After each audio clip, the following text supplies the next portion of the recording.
भारतीय मीडिया ने अखलाकियात और सहाफती रिवायात का जनाजा निकाल दिया। इतना झूठ बोला कि अल जजीरा की भारतीय एंकर्स की मज़ाक़ खेज बातों पर डॉक्यूमेंट्री बनानी पड़ गई।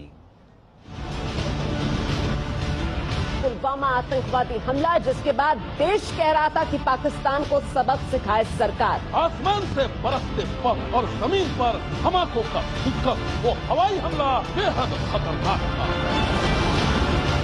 पाकिस्तान ने एक पायलट अरेस्ट किया, उसने फोटो दिखा दी। आप कह रहे हैं 300 मार के आए, एक फोटो तो दिखा देते।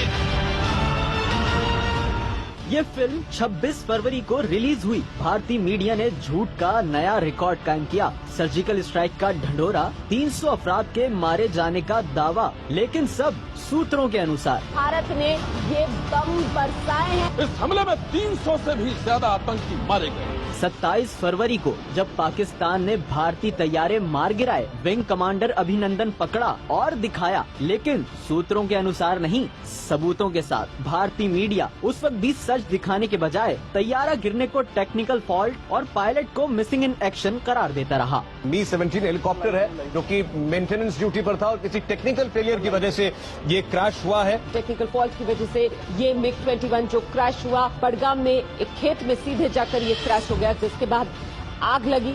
उसके बाद भारत से ऐसी ही आवाजें उठना शुरू हुई कि भारत ने स्ट्राइक की तो सबूत कहाँ है। पाकिस्तान ने एक पायलट अरेस्ट किया, उसने फोटो दिखा दी। आप कह रहे हैं 300 मार के आए, एक फोटो तो दिखा देते। भारतीय मीडिया के इस जंगी जुनून की जग हसाई हुई। अल जजीरा ने पूरी डॉक्यूमेंट्री बना डाली। There are anchors calling for war. आतंक के खिलाफ अब रण नहीं, रण होगा।